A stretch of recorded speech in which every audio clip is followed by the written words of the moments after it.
Oh yeah, I love the game. yeah. I love the hustle. You know what time it You know, a is. nigga got dope. A nigga could leave You the just tuned in to the most exclusive podcast. fast Inner dope on space, love. outer space, inner space, in your face. I need a meal a day. Gotta Mogul make me moves a on. meal a day. See money it coming, then money it goes. I got Oh, me a yeah. meal to make. My mama she hit Hey on man, I my got a line and real she say, heavy "Baby, hitter in I the got some building today, bills to man. pay." We gonna put So y'all I up need on a game meal on a this day. one. Gotta make me a meal a day. We gonna help y'all take I y'all need a careers to a meal whole day. nother level on this Gotta one. make me a meal a day. Hey. See money it coming, then money it goes. I got me a meal to So I make. need y'all to go ahead and My tune mama, she in, hit man. on Sit my line back, and she man. We say, gonna "Baby, drop I this got game some on you. bills to pay." So I need a meal a day. Gotta give me a meal a day. Hey.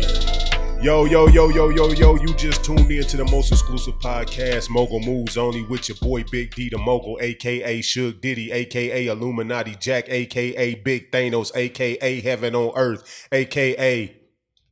Man, that's up. I be trying to come up with new AKAs every video to just keep going, man. But the Big Thanos was the last one I got since I went to saw Infinity Stones, man, and I felt like his personality in a lot of ways remind me of myself, but me in more of a better way, not such a vindictive way, man. But I got my guy Michael in the building. Michael, man, I appreciate you coming in, taking time out of your schedule to come rock with me. For those who don't know Michael, man, Michael has an extensive background in writing and with affiliations with. Name some of those affiliations you work with, man. I've been writing and doing photography around Dallas for Dallas Observer, Central Track. I wrote a little bit for T Magazine. Recently, I started contributing to the Fader and just really trying to, talk about Dallas as much as I can with as many people as I can. Okay. So, man, how long have you been doing the writing and the photography? I went to college to be a journalist, so Okay. I've been writing for a while. I graduated in 2013, so about 5 years I've really been working on hip hop writing and photography and doing all that stuff out here. So it's I've got some skins on the wall now, and it feels pretty good. But I'm just trying to keep going because every day new music pops up, and it's always a lot to keep up with. Okay, so before we get into the whole extensive and getting back to the college and you doing your write up and graduating in journalism and all of that, give us a little background, man. Where you from? Where you grow up at? Things of that nature. Music you grew up listening to. So let's talk about that. So where you from, man? So I'm from Fort Worth. Okay, from the funk. From the funk. My dad, he lived in Dallas, so I would spend a lot of time between Fort Worth and Dallas, and just picking up the Observer. I was always reading about all the music going on, but it was always a lot of metal music, Okay. And so I saw a lot of local press, but not a lot of local hip hop press. But as a kid growing up in Fort Worth, I was just obsessed with hip hop. That's all I listened to. That's what was on the radio. That's what was on TV, and that's what I saw. So it was normal for me to just listen to Biggie and Tupac because that's what everybody was listening to, Right. And so I really grew up with it. But I feel like as I was getting older, hip hop was kind of a thing that people listened to have fun, and maybe it was almost kind of funny to a lot of the kids that I was in class with. But for me, every time I listened to hip hop, it just felt so real, Like I knew people. Facts. I knew people were telling stories, and people were talking about their real life. It wasn't just party music, And once I recognized that, I kind of learned to appreciate it, and ever since then, that's where it's grown, Okay. So at what point in did you decide like journalism was your passion and that was the route that you wanted to go? I mean, that's it. Journalism has always been so important to me. Even when I was in high school, like as much as I love hip hop, I love sports too. And so football was huge, and I was obsessed with football. I was one of those kids where I was just watching ESPN, pardon the interruption, Okay. like reading the newspaper. That's all I did. And so, I knew that's what I wanted to do in school. And when I was in school, I was writing about politics, and I was writing about city stuff, and just trying to like learn how to do journalism. But that's not really where I wanted to go, and that's just not where I saw myself writing for years and years. And so music has always been there, and I feel like it's gonna stay there, and so that's what I want to dedicate my life to. You know what's funny? It's like growing up in grade school, like most guys, we always wanted to be like the athletes. Like you look at the guys in the bands, you be like, oh man, them the geeks. Don't nobody want to do with the bands. You look at the people that be doing like, oh, they're writing for the school newspaper, or they're in journalism, or they in what you call it, student council or something like that. You be like, oh my God, them nerds. Mm-hmm. Don't nobody want to deal with them. Yeah. You know what I'm saying? It's like either sports or you was the fighter or something like that. But now it's crazy. Like when you get in the music business, them cats that's in the band is the ones making these beats now. Yeah, You yeah. need them. You know what I'm saying? Them people that, you thought was the nerds and doing journalism and the write-ups are now the writers for the big publications that help generate them buzz. You need them now. You know what I'm Yeah. saying? So that's kind of dope, man. So for all them kids out there that's in high school right now and you talking about them cats that's in band and you talking about them cats in there doing them write-ups, man, you playing yourself. Because if you going to try to be some type of writer, some type of artist, some type of business mogul, man, you're going to come back and you're going to need them people and they going to laugh at you and be like, yeah, you remember all that trash you was talking down? Now you out here bad, man. So tell us a little bit about the writing profession. You graduated from what college again? I graduated from North Texas. Okay, so And, UNT.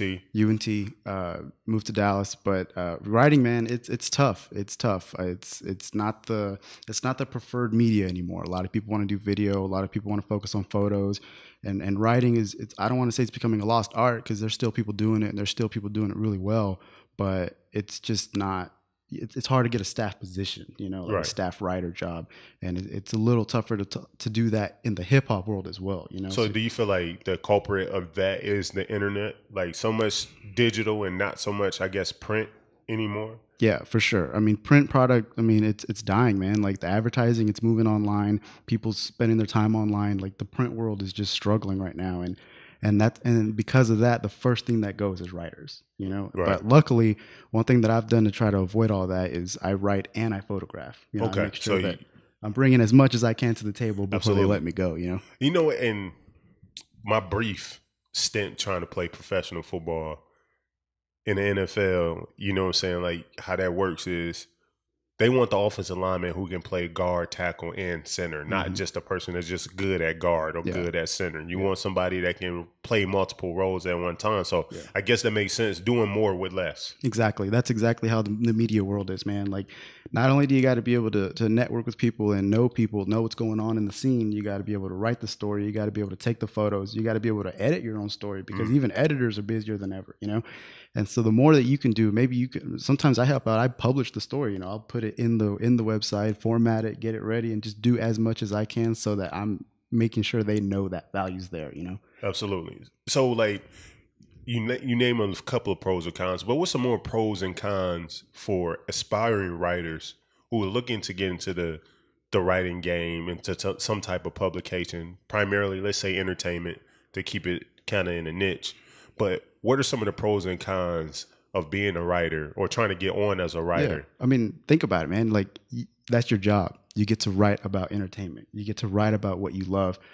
If you love music and you get to write about it, how great is that? Absolutely. Do what you love. That's what everybody always says, right? When you grow up, do what you love. Make if you commit to your passion, it's not going to feel like a job, Facts. And so I feel like that most of the time. It gets a little tough sometimes where it does feel like a job, but then I'll have an experience where I just do something that I know is not common. Like I know that a lot of people don't get to experience a behind the scenes move, or they don't get to talk to a rapper before they blow up, or they don't get to be the first one to talk to that person. And so just you're going to meet people that are super interesting. You're going to come across stories that you never would have thought of. You're going to meet people that take you to other people and take you to other places, and you just never know where it goes, And so that's one of the best things about writing is that you don't always know what the story's going to be. And it's a great ride. So what's some of the cons that you feel about the writing business or becoming a writer, I guess? I would say it's tough. I would say writing is not something that everyone is naturally good at. You can, even if you're a natural storyteller and you can talk to someone and tell a story and, talk about something that happened at a crazy party and you're a good storyteller, you may not be able to translate that to a page. You may not be able to start writing. It's just you get that mental block, you get that insecurity about the creativity. You get, am I going to get this wrong? Like, what if, you got to be able to handle the criticism. And sometimes you start thinking about, like, as I write stuff, sometimes I think about what someone could criticize about it. And so it keeps me honest, and it's good, but at the same time, it can add some insecurity, And so writing is a tough process, and I think that's one of the biggest hurdles for a lot of people. And not to make any assumptions, but I think it's a little easier to pick up a camera and start taking pictures than it is to sit down and try to write some stories. So it's just a long process. So take us through like the process in in your writing? So like for example, selecting. I guess take us through the process when it comes to selecting your write ups on the way. I mean, I guess selecting your write ups all the way to the street. So how do you pick what you're going to write about once it's done? What other channels do it have to go to before it gets print right out to the streets, whether it's print, publication, or digital? Yeah. So, I mean, for me, I keep my eye on as much as I can through social media. Okay. I'm on Twitter, Instagram, and I'm just making sure that I'm trying to keep up with all the people that I know are doing really good work, like the people who are creating good art, and then just keeping up with that, reading as many publications as I can, reading as many blogs as I can, just so I continue to have a sense of what's going on. And by this point, I've written so many stories and I've reached out to a lot of people that it's a little easier to do it these days, Okay. And so once I find something, or I come across a song that I really like, and it just sounds a little unique, it sounds a little different than what I've heard, I'll reach out to that person and be like, hey, you have an album coming out, or you're like, are you new to music? Like, how, because I may not know them, Right. And so I just kind of reach out and just talk to them, and then I'll try to figure out if there's something a little unique about their story, And if there is, then I mean, I'll go to my editor and be like, hey, I found this song, it's like this, it's from this person, it's a little different because of this and that, and I think it's worth checking out. And so usually from there, it's either green light or red light. And if it's red light, then I try to talk to that person and say, as you're making this music, what is unique about it? Okay. Or what's unique about your story? What would interest somebody and what would make them want to learn more about you after hearing your music, Absolutely. Because a lot of people, I mean, they get in the mode of making music and putting music out and kind of just hoping that one's going to catch on and one's going to become like Go that. viral. Exactly, yeah.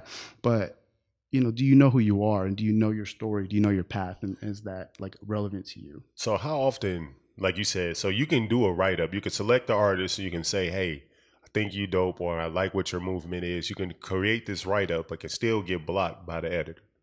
Yeah, it happens. It's pretty rare, and it's usually only because like, it could be a budget issue, it could be a time issue, it could be, I think it's a bigger story, and they may think it's a smaller story, and so kind of you get caught in those little battles. I mean, sometimes it's hard just bringing certain hip hop artists to publications. Wow. I mean, I know that when I was moving to Dallas and observing, different publications, not a lot of publications write about hip hop, right? And then even if they do write about hip hop, it's a certain kind of hip hop, right? Maybe like the backpack rappers or more like the experimental hip hop. So they try to stay away from I guess the quote unquote typical hip hop, because I mean the drug or the gun, the violent. Yeah, a lot of the grittiness, because it's just not their market. I mean, they're trying to, the publication's full of ads to bars and restaurants and stuff like that, and so some publications shy away from the honesties of hip hop, right. The realities of hip hop. And I mean, that's part of people's stories. Not everyone has a real clean cut. I just started rapping because I like rap, and now I'm a rapper. Like usually, there's a real background there, and there's a real story, and there's a reason why they're talking about this stuff, and there's a reason why they're letting it out. And it's because it comes from real places, and sometimes people don't want to see those real places. So for those who listening, and I think we may have said this in the beginning, but I just want to reiterate again, name some of the publications that you work with or work for or whatnot. So I contribute pretty regularly to the Dallas Observer, Central Track, and recently I just started contributing to the Fader, but I mean, I'm open to pitching to as many places as I can. It's just establishing those relationships. So I'm going to dance around a little bit. Mm-hmm. So how important is it for an artist to establish a relationship with writers or or whatnot?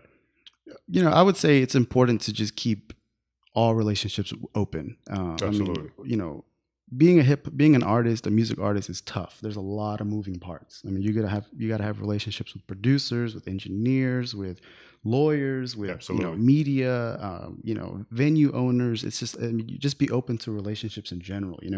There's no reason to feel like you gotta kiss a writer's ass or pay a writer. I mean, you shouldn't have to pay a writer. I've never taken a payment. Like I'm doing journalism. I'm telling the truth. I'm telling stories. And if I come across an artist with a story to tell and some good music to back it up, like there's nothing else beyond that. You don't have to be best friends. You don't gotta buy me dinner. There's no games about it. It's purely about what's your story and are you making good music. Okay, so let's say I'm an artist. Mm-hmm. I feel like I got a song that's popping. How do I go about getting to a writer? What are some of the avenues or some of the ways to catch a writer's attention to, try to have that, to shoot that shot to say, hey, I need write about me. I got something going on here. Yeah. First off, that's the most important thing. Shoot your shot. Just Okay. let it be known that you want media attention. Okay. Sometimes, I'll write about an artist because I found them through this way or that way, and I wrote this story, and then one of their friends was like, "Yo, what about my music?" And I was like, "Wow, I like that," so I wrote about that way. And then someone that I've never heard of and just haven't come across will be mad and be like, "Yo, what's up? How come you haven't written about me?" And it's like, it's the simple fact that I just don't know who you are, and it doesn't mean anything. It doesn't mean that you're not big enough. It doesn't mean that I'm too big. It doesn't mean that I'm not paying attention. It's just sometimes people haven't connected yet, and so. Just recognizing that and not being shy about sending out an email, sending a DM on Twitter or Instagram, something like that. Something as simple as that. Just reaching out, and if we don't get back, it's because there's a lot of people who do that, and sometimes we don't always keep up with our DMs, and sometimes we're not as active as we want to be writing in our email. But just be patient and maybe read the publication. That works. Okay. So read the Dallas Observer, read Central Track, read your favorite hip hop blogs, read the stuff that you want to be on, and see if it's a good fit. And then just take a look at the writers' names, and take a look at who the writers are. See if you can find the editors. See if you can find an email, anything, and then go about it. I have a website. You can go to my website and get my email, my phone number. You can go to Twitter, DM me, whatever. Shoot out while we on that. Shoot out your website, your Twitter, your Instagram. Your social media handles so people can find you. It's just my name, Mikel Galicia, Mikel Galicia. It's a little tough to find. I know nobody's going to remember that, but that's where I am. And it's just real as simple as reaching out, man. Just have patience and just know that it's not a be all end all. If you get that story, if you get the relationship, that doesn't mean you're going to be an overnight success. It's just another piece in your journey to becoming a star. So give us a little bit of a background, a little bit of the Dallas Observer, Central Track, mm-hmm.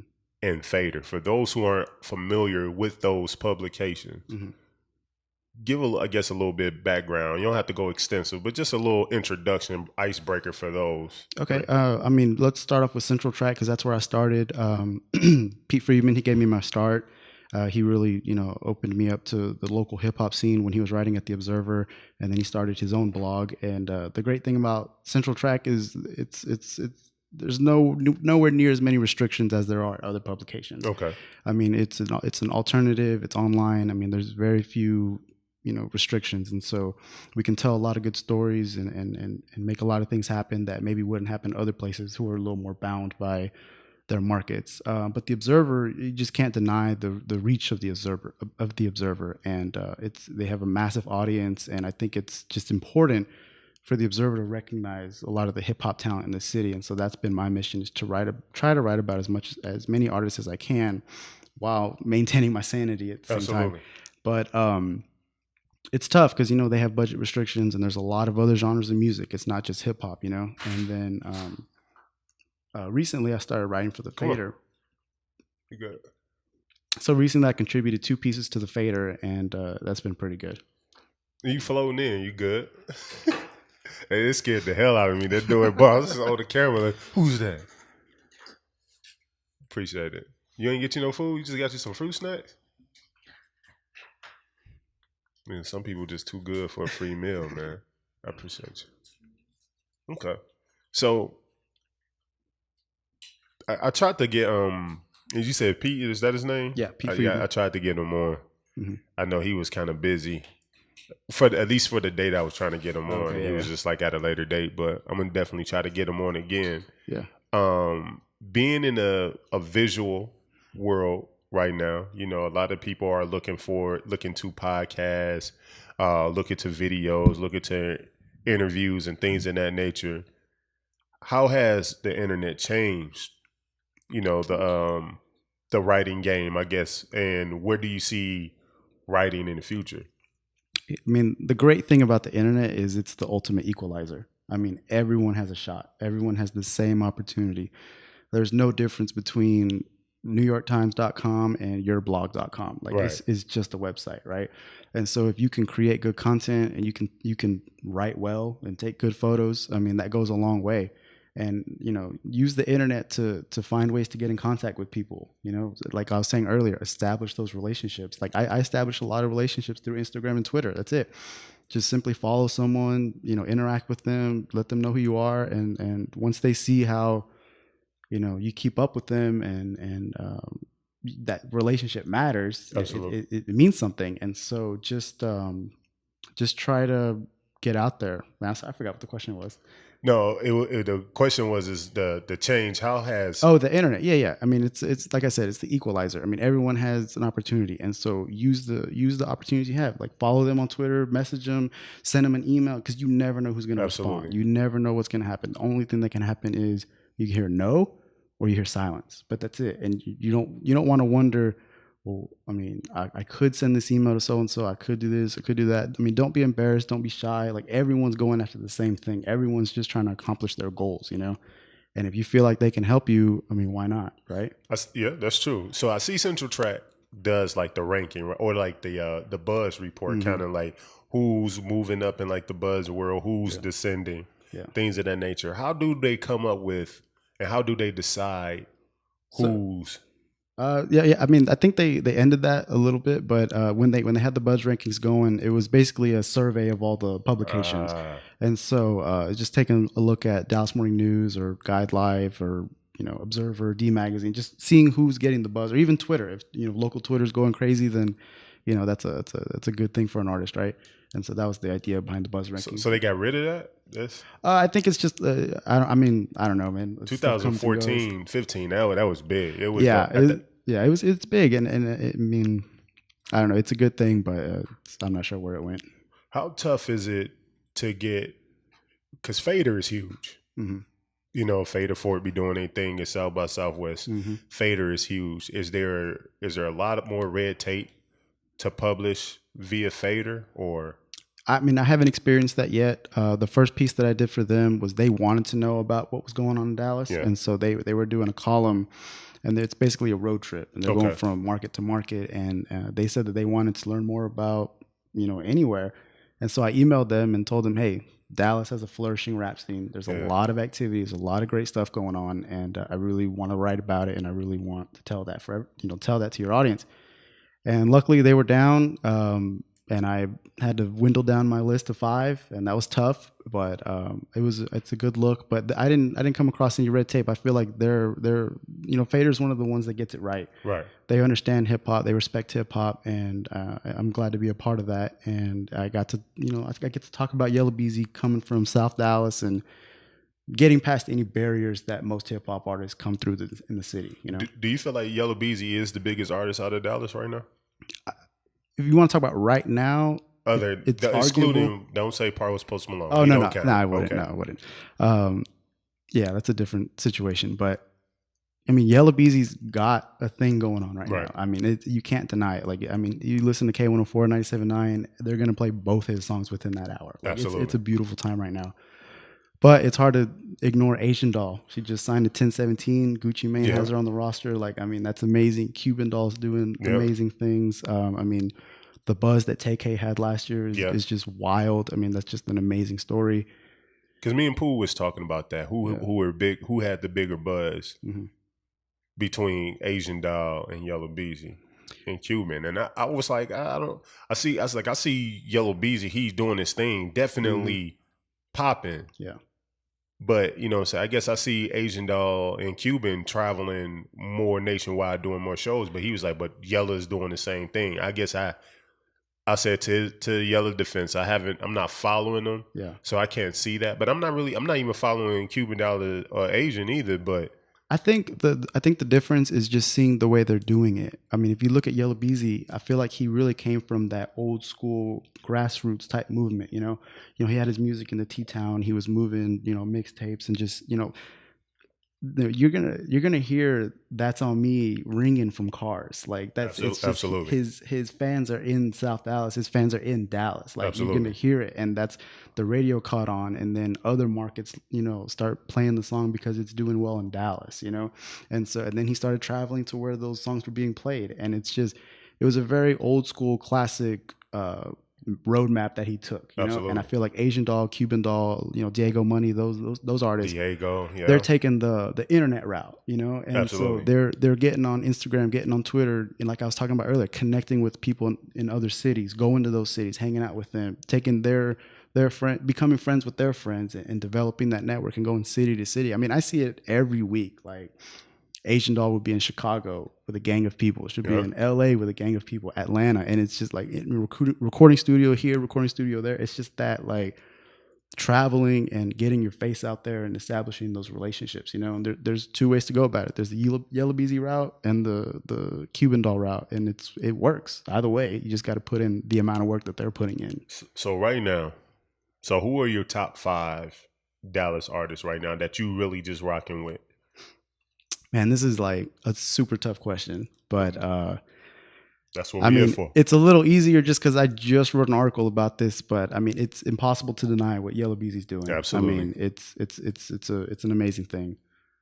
TYE, I think he is dope. A gifted mind. Dope. I mean, you want to talk about beyond hip hop? I think he's just a gifted mind. Like his music, his album 32, his debut album. I mean, it's from beginning to end. It's unique. It's theatrical. It's powerful. It'll make you think about whatever you're going through in your life, and just know that other people go through it. And I respect his craft.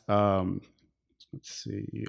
This is where it gets hard, man. I mean, Outfit Forever. Okay. I mean, Mel, Jayhawk, Dorian, they're icons. Putting in work for a minute. They've been putting in work for a minute. They deserve everything they've accomplished, and they deserve everything they're gonna get. Because the time and energy that they've put in for Dallas and in their craft, like, I mean, I respect the hell out of that. Flex and Fab is doing really well. I mean, I know that a lot of people kind of get caught up in the clout rapper type aesthetic, and maybe people make assumptions, but man, I know him on a decent level, and I feel like his work ethic is pretty rare. I mean, I know he's in the studio all the time, and a lot of his music is freestyling. It's very old school. It's very Lil Flip-esque, that SUC, it's just that Texas flavor, and I love that. And then I don't know, man. Then from there, it's just a lot. I mean, we got Bobby Sessions, Lord Byron, and shout out to Bobby. I saw Bobby yesterday at Brick Party, man. Shout out to Bobby. I hope that situation works well for him. Yeah, you know what I mean. That's definitely a good look, man. And I'm hoping one day I can get him on and hear him talk about that experience. But yeah, shout out Bobby Sessions. It's beautiful, man, and it's what everyone's been wanting, right? Everyone acts like it can't be done. Everyone's saying you got to go to New York, you got to go to LA, you got to do this, you got to do that. And I mean, Bobby did it homegrown, same way. But he still had to go to New York to sign the contract. Yeah, you still got to go to New York at some point now. You don't need to go to New York to pop. Yeah, you don't have to go to New York to pop, but I mean, you got to go to New York for the meeting or to sign the contract. But I mean, he built his career here, I mean, he was doing he's throwing his own shows, generating buzz around those shows, putting out quality work with the videos to match. I mean, just... you said you saw him last night at Brick's block party. I mean, that's the stuff you got to do. You got to show your face. You got to be a part of the scene. You got to show that, you care. And all that stuff adds up. And, absolutely. And for him, look what it's added up to, a Def Jam contract, So right now, if you had to name, who are your top 3 artists of all time? Of all time? No matter what the genre is. Let's see. Man, for me, I mean, I don't know, man. That's a tough one. I mean, if we're talking hip hop, like for me right now, like Lil Wayne is really a part of my life. If you think about his career, he's been around forever, man. And so since I was like 11, he's been a part of my life. And so all the mixtape he's put out and all the work he's done and all the influence he's had, like, and just just how important he is to the culture and to hip hop, like, I respect the hell out of Lil Wayne. And like, he's one of my, I mean, just when you asked me that question right there, like, he's the one that popped up, right? But then, outside of hip hop, there's a guy named Jesse Lacey. He's a writer for a band called Brand New. If you want to talk about, getting to know yourself and really looking inward, Jesse Lacey, he's really, good at that. And then 3, who knows, man? Let's just say Outkast. Okay, there you go. So I guess my 3 would be Andre 3000. Mhm. Then, in no particular order, but Michael Jackson Yeah. and Kenny Chesney. The country singer? Yes. Okay.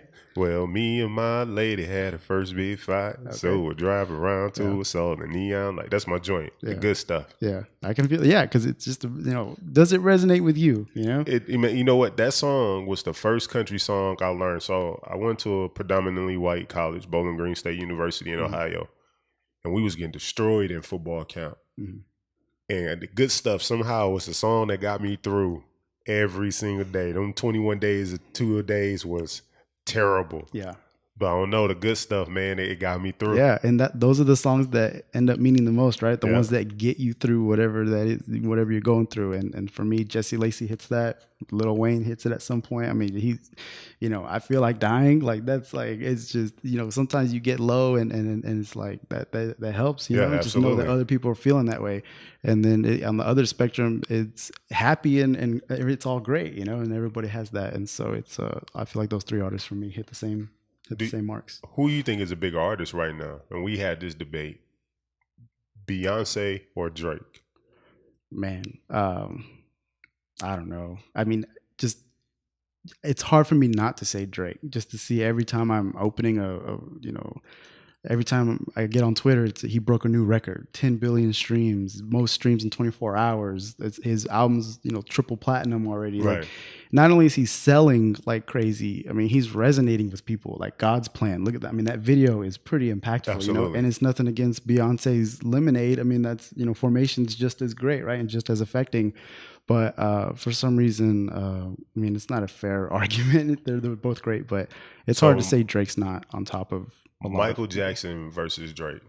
Do you think Drake has a chance to compete to be one of the greatest artists of all time with Michael Jackson? It's for me. It's no one compares to Michael Jackson, man. Like Michael Jackson is as unique. You can't do that. It's just like we're having right now this LeBron versus Michael Jordan conversation. Yeah. Today you have to take a stand. Yeah. Who's the biggest artist? Michael Jackson or Drake? Michael Jackson. Like for me, it's no question. Like Michael Jackson will go down in the annals of history, like any history. Like civilizations thousands of years from now are going to be like, look what this dude was doing during the Super Bowl. Like, look what he did for culture. Look what he did just he impacted everything. He was the Beatles, like on a different scale, And Michael Jackson made grown women, grown men, and babies all pass out and cry at their concert. Everyone. I mean, he was Free Willy. He was the soundtrack to Free Willy. Like he impacted everything. I mean, he was Pepsi. He was this. He was that. Like Michael Jackson is a phenomenon that I don't think anybody will touch. And I'm sorry, Drake, but I mean, I feel it. It's nothing against Drake, right? But Michael Jackson is honestly one of a kind. So let's circle back. So just to kind of break down some pointers from the artist. So if we can give like a couple of steps, maybe 3 to 4 steps, what steps should an artist take to reach out to a publication? What's some things they need to have in order first? And then once they have it in order, what do they need to do in order to try to reach out and get placement on a publication? First, I would say focus on your craft, making sure that, your music is as good as you want it to be, making sure that your songwriting is as sharp as you want it to be, making sure that you're putting in the effort, making sure your recordings sound good, making sure you're just establishing relationships in the city beyond just looking for media. Because I feel like if people just start, and this goes for anybody, but we're talking about, artists, you got to put in the work to get the rewards, Absolutely. And so, but for music and rap in general, sometimes I feel like people do feel like they can just splash in. They can just put out one song and let it go viral and then try to build off that. And that's some people's game plan. But the real ones who are having the real legitimate success and the long-term success, like it's a process. Absolutely. You got to trust the process, embrace the process. And I feel like if you're putting in the work and you're doing the recording and you're doing the shows and you're doing the networking and all that stuff, you're either gonna gain media attention, the media is going to find out about you, or it's going to be that much easier to reach out to the media because you can have evidence of your work. You can say, here's my album, here's this, here's some shows that I'm doing, come out to a show, you want to come listen to my album, anything. But I think the product has to be strong. It's there are people who get caught up in the aesthetics or whatnot, but for me as a writer and a photographer, I'm really looking for, is there a lot of substance? Is there a story there? And I feel like Dallas is like rich with that kind of talent. And so it's been easy for me to write about a lot of people, but I would say that's the most important thing is just trust the process. So that's what it is. So if I'm hearing you correctly, is number one, like you said, focus on your craft. Mm-hmm. Come together, make great music. Mm-hmm. What makes it even better if you have a great story to tell behind that music. Yeah.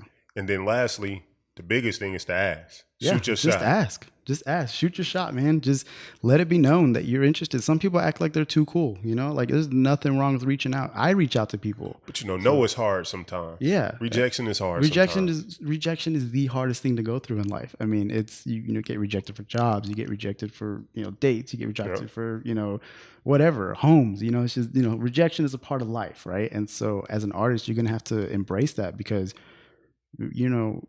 maybe your songs are going to get rejected by radio. Your songs are going to get rejected by your friends. Your songs, whatever. But I'm telling you, it's just, I went through the same process for myself. Like my writing was not good in the beginning, but I had an editor who worked with me and my photos weren't great, but I just kept working on it and getting better. And it's true for everyone. And so the more you work on your craft, the less you're going to have to worry about earning attention because it's just going to happen when, you make yourself too great to ignore, And that's what happens to a lot of people is you just get so good that they can't be ignored any longer. There you go. So we're going to go to this next segment, man. So since you big into the hip hop culture, I feel like, what's your nationality? Hispanic. Yeah. Okay. What's Mexican, Spanish. Okay. A little blend of both. Bit both. Okay. Yeah. Cool. So navigating in this hip hop culture, man, you have to be able to navigate this culture with your black card, man. Okay. So we got this game that, shout out to Toya for introducing this game to me. It's called Black Card Revoke. But we trying to get your black card approved. So we about to try to put you on game. So I'm going to ask you a series of questions. Okay. You answer a question, you get it right. We're going to do about 5 questions. Okay, let's go. If you can get these questions right, man, you'll get your black card and you'll be solid in every hood, all right? All right. I feel like I'm already pretty good in a lot of hoods. So, but now you're going to be honorary black, and that's going to even be better. You know what I'm saying? So they're Mogul approved. There you go. So here it is. First question. Jerome from Martin is a player from the Himalayas. There we go. Bow, baby. Ding, ding, ding, ding, ding, ding. Okay, this is history. In what city did Rosa Parks refuse to move to the back of the bus?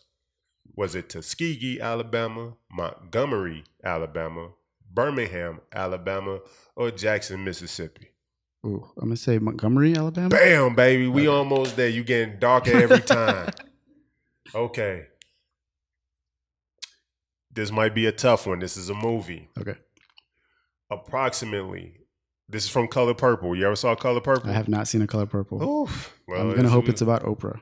But she's in. Yeah, I know. This is her character. Questions about Oprah. Okay. Approximately how long did Sophia have to fight? 5 minutes, all night long, all her life, or D never? I'm going to say all her life. There you go. Bow, baby. We almost there, man. We're all fighting. Hey, bro, your hair's starting to nap up a little bit. You know what I'm saying? You almost there. According to Mama, what does it mean if your ears keeps itching? You need to wash, someone is talking about you, you need to see a doctor, or you're about to fall in love. Someone's talking about you. Bam, man. Hey, man, let's get this man. Hey, we about to get you some Jabot jeans, some Timberlands. Like my hair's starting to get waves. Hey, man, you there, man. Them 360s is popping. Last one. According to Mama, what does it mean when your hands are itching? I mean, what does it mean if your hands is itching? You got a debt to pay. You're about to lose your hand. You need to wash your hand. You coming into some money.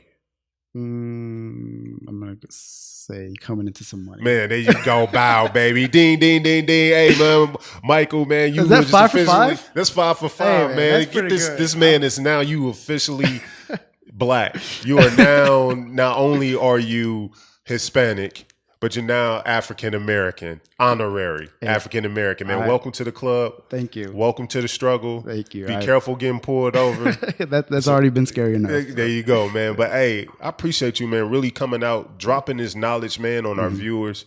I think publication is something that's very, very important for artists. Yeah. You know what I'm saying? Getting out there, generating buzz. Yeah. Again, guys, like you said, man, make sure you ask. Yeah. But before you ask, come ready. Yeah, come ready. And that's the most important thing, man. I mean, like, if you're a journalist and you're a writer, you want to do this. You want to write stories. And I mean, sometimes we get busy, sometimes we take breaks and whatnot, but when it's there and we see it, like, it's impossible to deny it. We want to tell these stories, but you gotta have a story. You gotta have some quality music. It's gotta be a little different.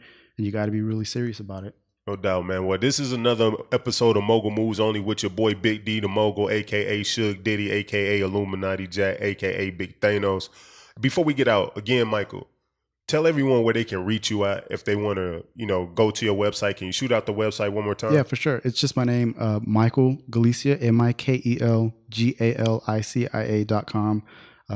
Check out The Observer, check out Central Track. I've probably written an article there, or Google top 5 Dallas rappers to watch, and I think something might pop up. And what about IG and Twitter? Same thing. Okay. Just my name. I gotta get an easier name or some kind of cooler. No, that's cool. Cooler handle.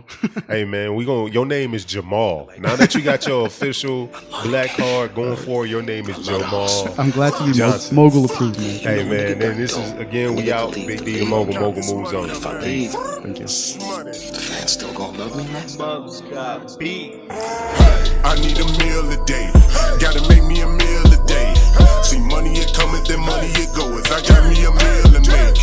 My mama, she hit up my line and she say, baby, I got some bills to pay.